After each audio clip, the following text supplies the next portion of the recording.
आज हम बात करने वाले हैं केस स्टडीज के ऊपर। एक्चुअल में क्या होता है, सभी बिजनेसेस ट्राई करते हैं कि वो ज्यादा से ज्यादा केस स्टडीज बनाएं और अपनी वेबसाइट पर उसको पब्लिश कर दें, ताकि जो भी उनके पास क्लाइंट्स आए, जिनसे भी वो बात करें, डिस्कशन करें सेल्स के लिए या किसी भी चीज के लिए, तो वो उनको अपनी केस स्टडीज दिखा पाए और उससे उनका इंटरेस्ट जनरेट कर पाए। उससे उनको ट्रस्ट आए कि भाई हाँ, हमारी जो प्रॉब्लम है ये कंपनी सॉल्व कर सकती है। बट कहीं ना कहीं जाने अनजाने में बहुत सारी केस स्टडीज के अंदर हम लोग ऐसी मिस्टेक कर देते हैं जिसकी वजह से हमारे जो क्लाइंट का ट्रस्ट है वो उतना ज्यादा बिल्डअप नहीं हो पाता है जितना ज्यादा हम एक्सपेक्ट करते हैं। सो जाने अनजाने में वो कुछ प्रॉब्लम्स हो जाती हैं, काफी बार हो जाता है कि हम लोग उसे मिस भी कर जाते हैं। तो आज के इस वीडियो में मैं आपको क्लियर करूंगा हर एक पॉइंट कि आपको केस स्टडीज के अंदर क्या क्या चीजें इंक्लूड करनी है, क्या क्या चीजें अवॉइड करनी है, जिससे कि आपकी जो केस स्टडी है जब भी आप उसको वेबसाइट पर पब्लिश करें, एक तो वो आपको बेस्ट रिजल्ट दे पाए एंड उसके अलावा भी जो आप अपने क्लाइंट्स को जब उसे शेयर करो डायरेक्टली एज अ पोर्टफोलियो और एज एनीथिंग, तो आपको वहां से भी बेस्ट रिजल्ट मिले। तो देखो, सबसे पहली प्रॉब्लम क्या होती है, मतलब सबसे बड़ा चैलेंज जो ज्यादातर लोग गलती करते हैं, वो जो अपनी केस स्टडी होती है वो सोचते हैं कि हमें वेबसाइट पर डालनी है, तो हमें उसकी लेंथ को बहुत बड़ा कर देते हैं 1000 1200 1500 वर्ड्स में, जिससे कि वो एसईओ के लिए भी रैंक कर जाए। और जैसे ही माइंड में ये चीज आती है कि हमें उसको रैंक करवाना है एसईओ पॉइंट से, तो काफी बार क्या होता है, मतलब 90% ऑफ द केसेस में कि लोग उसे केस स्टडी पर फोकस ना करके उसको एज अ एसईओ पेज देखने लग जाते हैं जो रैंक करेगा। तो आपको ये गलती नहीं करनी है। अब इसमें क्या होता है, जैसे ही एसईओ पर फोकस आया तो आप कहीं ना कहीं माइंड में आएगा कि हम उसमें कीवर्ड स्टफिंग करें, हम उसकी हेडलाइंस भी इसी अकॉर्डिंग बनाए कि वो एसईओ फ्रेंडली हो। ठीक है, हम उसके अंदर बहुत सारी चीजें करते हैं, भाई वो चीज अवॉइड करो आप। अगर आपको एसईओ करनी है, पूरी वेबसाइट पड़ी है, बाकी के बहुत सारे पेजेस है, डेडिकेटेड पेजेस आप बना सकते हो, पिलर पेजेस आप बना सकते हो, बट केस स्टडीज में वो चीजें इंक्लूड करने की कोशिश मत करो। देखो, बेसिक एसईओ इन पेजेस पे समझ आता है, लेकिन अगर आप बहुत ज्यादा ही वो करोगे तो भाई पूरा वो मैस क्रिएट हो जाएगा। तो वो चीज आपने अवॉइड करनी है। ठीक है, अगली चीज, उसकी लेंथ बहुत ज्यादा लंबी मत रखो। आपका जो है केस स्टडी अराउंड आपको कोशिश करनी है मैक्सिमम से मैक्सिमम 500 to 600 वर्ड्स में आप खत्म करो।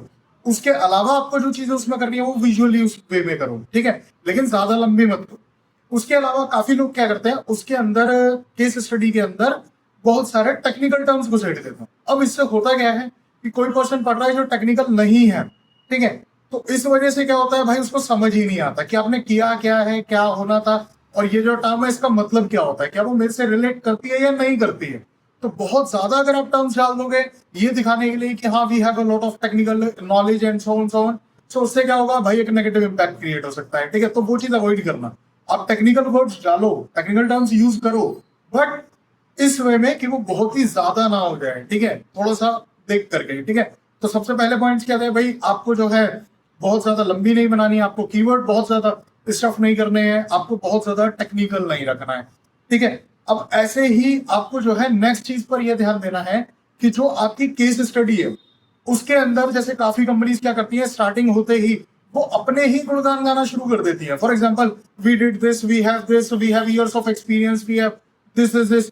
भाई मत करो, वो केस स्टडी है यार। अगर आपको ये सारी चीजें बोलनी है, आपके पास अबाउट अस पेज है, आपके पास बाकी पेजेस है, आप वहां पर बात करो इन चीजों की, बट केस स्टडी पेज में अवॉइड करो। ठीक है, आपको बस टेक्निकल वे में अपने आप को प्रेजेंट करना है। केस स्टडी का पूरा पूरा पर्पस ये है कि we did this thing, we solve this problem particularly, and हमने इस प्रॉब्लम को सॉल्व करने में क्या प्रोसेस फॉलो किया एंड उससे हमें क्या रिजल्ट आया। तो वहां पर गुणगान मत गाओ भाई अपना। ठीक है, समझ आता है, but still try to avoid it. ठीक है, उसके बाद अगली चीजें, आपको जो प्रॉब्लम स्टेटमेंट है उसको बहुत ही अच्छे से क्लियरली फोकस्ड वे में रखना है।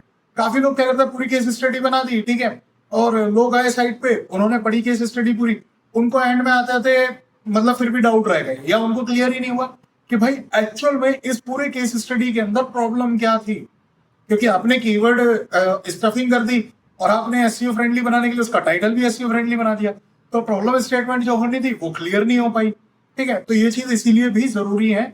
तो आपको ये अवॉइड करना है कि आप केस स्टडी के अंदर जो प्रॉब्लम स्टेटमेंट है, जो भी प्रॉब्लम थी उसको हाईलाइट करो, चाहे उसको हेडलाइन में डालो, हेडलाइन के बाद एक समरी में डालो, चाहे उसको एक बॉक्स बना करके डालो या उसको कोट करके डालो, कैसे भी डालो, बट उसको पर्टिकुलर पार्ट को आप हाईलाइट करो ताकि सामने वाले के माइंड में ये आ जाए कि भाई हाँ, ये पर्टिकुलर प्रॉब्लम से रिलेटेड ये केस स्टडी है, और उस प्रॉब्लम स्टेटमेंट को पढ़ते ही उसको ये चीज क्लियर हो जाएगी क्या ये मेरे से रिलेटेबल है या नहीं है।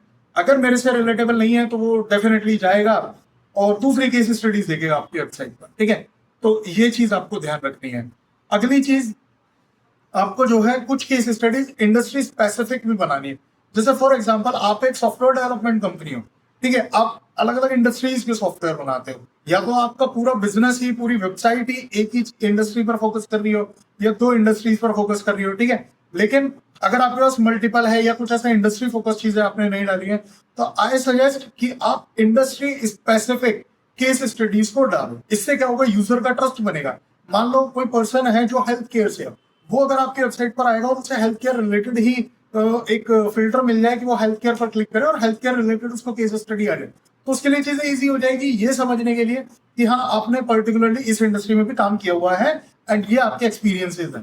ठीक है, तो वो चीज बहुत ज्यादा जरूरी है। आपका फिनटेक का है, आप फिनटेक के लिए फिल्टर डाल दो। तो इंडस्ट्री स्पेसिफिक केस स्टडीज बहुत बहुत बहुत ज्यादा हेल्पफुल होती है। अगली चीज जो सबसे ज्यादा इंपॉर्टेंट है वो आता है केस स्टडीज के अंदर नंबर्स। अब आपने क्या करना है, केस स्टडीज के अंदर कुछ स्टैट्स मेंशन करने हैं।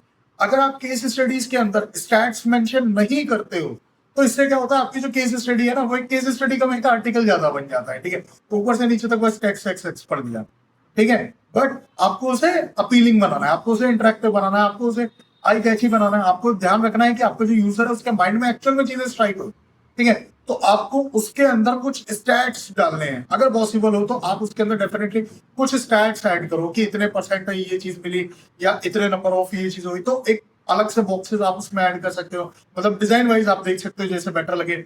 या केस स्टडीज के केस स्टडी है, थोड़ा सा डिजाइन आइडिया दे रहा हूँ बस मैं आपको। केस स्टडी है, ऊपर हेडलाइन हो गई, उसके हेडलाइन के अंदर ही या तो आप प्रॉब्लम स्टेटमेंट दे दो या उसके नीचे एक बॉक्स ऐड करके प्रॉब्लम स्टेटमेंट, नीचे उसी प्रॉब्लम स्टेटमेंट को आप थोड़ा सा एक्सप्लेन कर सकते हो। उसके राइट साइड में आप जो है लोगो ब्रांड का जिसका आपने काम किया, उसके बाद उसके नीचे कुछ आप ग्रिड्स बना सकते हो जिसके अंदर आप नंबर्स दिखा सकते हो कि दिस नंबर्स। ठीक है, तो वो एक अच्छा मतलब एक चीजें एक विजुअली रिप्रेजेंटेशन अच्छा लगता है उसका। और उससे क्या होता है, जैसे ही सामने वाला आपके केस स्टडी पर क्लिक करेगा तो विजुअली ही उसको चीजें बहुत ज्यादा फीलिंग लगेगी एंड उसको स्टार्टिंग में ही क्लियर हो जाएगा कि भाई जो भी इनका प्रॉब्लम था वो एक्चुअली प्रॉब्लम क्या था और इस केस स्टडी में किस प्रॉब्लम को लेकर के बात की गई है, और इस प्रॉब्लम को सॉल्व करने के बाद उनको क्या रिजल्ट्स मिले वो उनको हाथ के राइट साइड में मिल जाएगा।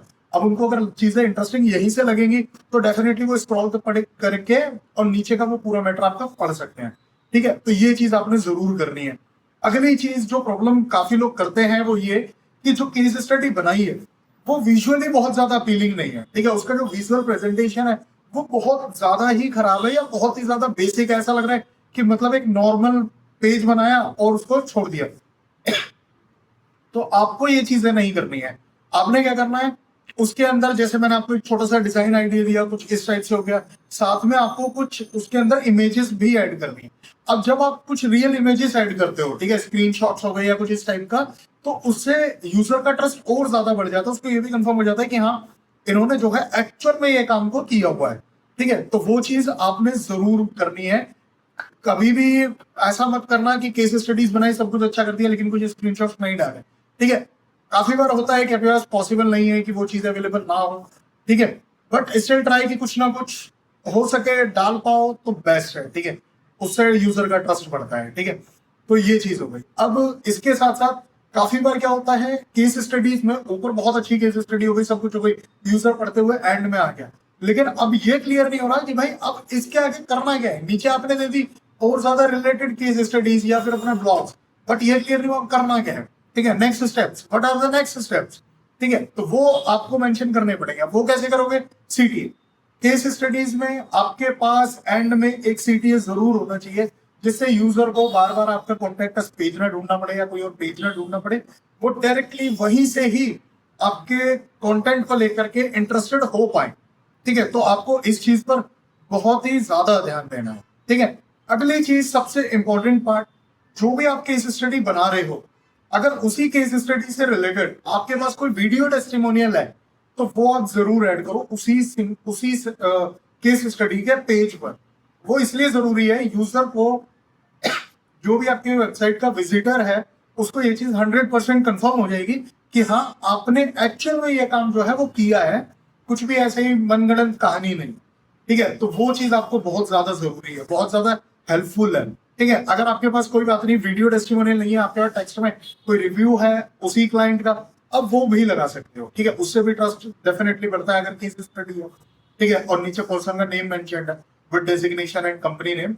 तो ये चीजें आपको बहुत ही ज्यादा हेल्प करती हैं हर तरीके से इन सारी चीजों में, कि आपकी जो केस स्टडी है, जो आपने केस स्टडी बनाई है, जिस पर्पज से बनाई है, वो पर्पज फुल्ली रिजॉल्व होना जरूरी है, मतलब कंप्लीट होना जरूरी है। ठीक है, डेफिनेटली, वरना ऐसा तो है नहीं कि आप बस फालतू टाइम था तो केस स्टडी बनाई और डाली। एंड अगर पॉसिबल हो तो प्लीज ऑल्सो ट्राई कि जो आपने केस स्टडी बनाई है, ठीक है, जो भी केस स्टडी बनाई है, वो आप साथ साथ में मतलब अपने मल्टीपल पेजेस पर प्रेजेंट करो। ठीक है, उसको फिल्टर्स वगैरह डाल पाओ। उसके अलावा उन पर जो है सबसे इंपॉर्टेंटली सिर्फ और सिर्फ बिग ब्रांड्स पर फोकस मत करना। हाँ, काफी बार कंपनीज ये भी गलतियां करती हैं कि वो सिर्फ और सिर्फ बिग ब्रांड्स पर फोकस करती है। वो सोचते हैं कि अगर हम बड़े ब्रांड की केस स्टडी डालेंगे जिस पर हमने काम किया है, तो हमारे पास ज्यादा यूजर्स आएंगे। भाई, ब्रांड वैल्यू वहां से डेफिनेटली आपकी बढ़ती है। ठीक है, क्योंकि एक बड़े ब्रांड का नेम आपके साथ जुड़ा हुआ है।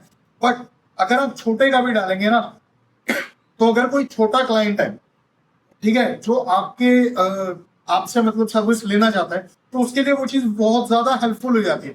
वो आपको कांटेक्ट करने में हेजिटेट नहीं करेगा कि यार ये तो बड़ी ही ब्रांड्स के साथ काम करते हैं, तो इनके जो चार्जेस होंगे वो बहुत ही ज्यादा हाई होंगे। ठीक है, वो चीज सेकेंडरी आती है।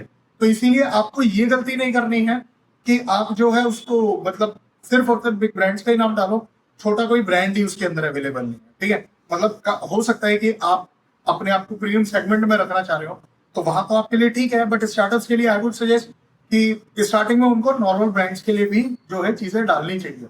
इससे आपका जो केस स्टडी का पर्पस है वो और ज्यादा बेटर हो जाता है। बहुत अच्छे से जो दूसरे स्टार्टअप्स हैं या दूसरी कंपनीज हैं, वो आपके साथ बहुत अच्छे से रिलेट भी कर पाएंगी। ठीक है, केस स्टडी पेजेस को इजी टू लोड रखना, ये नहीं होना चाहिए पेज लोड हो रहा है और बहुत ज्यादा ही मतलब धीरे धीरे चल रहा है। तो ये वो इंपॉर्टेंट पॉइंट्स हैं जिससे आपकी केस स्टडी बहुत ही अच्छे से इंप्रूव हो सकती है। एंड लास्ट में मेरे माइंड में एक और पॉइंट है बहुत अच्छा सा, अगर आप करना चाहें इम्प्लीमेंट तो आप कर सकते हैं, मतलब टोटली अप टू यू। ठीक है, वो ये कि आप क्या कर सकते हैं, अपने ही केस स्टडी की एक वीडियो बना सकते हैं और उसको भी वहां पर डाल सकते हैं। इससे भी आपको बहुत बेनिफिट मिलेगा।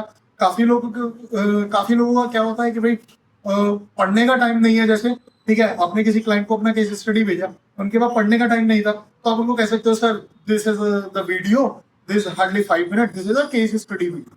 और उसी वीडियो के अंदर आप बहुत सारे मतलब विजुअली चीजें ऐड कर सकते हो कि ये चीज करी थी, वो स्टैट्स नंबर्स, मतलब जो सारी चीजें वो आप वहां डाल सकते हो। इससे आपका ब्रांडिंग भी बहुत अच्छी हो जाएगी और साथ में आपका जो यूजर का है ट्रस्ट है वो भी बढ़ेगा और आपके पास एक नया चैनल भी ओपन हो जाएगा जहां से आपके पास ट्रैफिक आ रहा है, जहां से आपका ट्रस्ट भी बिल्ड हो रहा है और आपका ब्रांड भी बिल्ड हो रहा है। ठीक है, अब जैसे फॉर एग्जाम्पल मैं ये वीडियोस बना रहा हूँ, मेरे लिए ये सारी केस स्टडीज ही है, बिकॉज मैंने इन इंडस्ट्रीज में मल्टीपल इंडस्ट्रीज में कई सालों से काम करता हूँ, 8 से 10 साल मेरे को हो गए। ठीक है, तो जो वीडियो मैं बना रहा हूँ बिना किसी स्क्रिप्ट के, बिना किसी ब्रेक के, जस्ट एक बारी में, तो ये सारे के सारे मेरे लिए पोर्टफोलियो है। और ये जो चीजें मैं बोल रहा हूँ ये माइंड से बोल रहा हूँ, बस पता होता है कि मेरे को क्या चीजें हैं, मैंने कहां पर क्या काम किया था, क्या चैलेंज फेस किया था, तो मेरे लिए सारी चीजें केस स्टडी है। तो सिमिलरली आपको भी अपने बिजनेसेस के लिए इन चीजों पर आई सजेस्ट जरूर फोकस करना चाहिए। एंड किसी भी बिजनेस में जिसके पास मल्टीपल सोर्सेज ऑफ ट्रैफिक हो, मतलब मल्टीपल चैनल्स हो जहां से ट्रैफिक आ रहा है, या मल्टीपल चैनल्स हो जहां से आपकी ब्रांड अवेयरनेस हो रही है, ट्रैफिक आ रहा है, रीच बढ़ रही है, आपके पास फ्यूचर में लीड्स आने के, ऑर्गेनिक लीड्स आने के चांसेस भी बढ़ जाते हैं। एंड डेफिनेटली जितनी ज्यादा ब्रांड वैल्यू बढ़ती है उतना ही इजी आपके लिए कस्टमर से एक प्रीमियम प्राइस चार्ज करना भी इजी हो जाता है। तो आपको ये चीजें माइंड में रखनी है। इसके अलावा आपके माइंड में कोई भी क्वेरी है एंटायर मार्केटिंग से रिलेटेड, कहीं पर भी, मतलब डिजिटल में हो चाहे ऑफलाइन में हो, या कोई चैलेंज है पर्टिकुलर, तो आप जो है मैसेज कर सकते हैं, कमेंट कर सकते हैं, या मेरे चैनल पर मेरी ईमेल आईडी मेंशन है, वहां पर भी ईमेल कर सकते हैं। ठीक है, इसके अलावा आपको मतलब कुछ भी हो आप कर सकते हैं। Thank you, bye bye.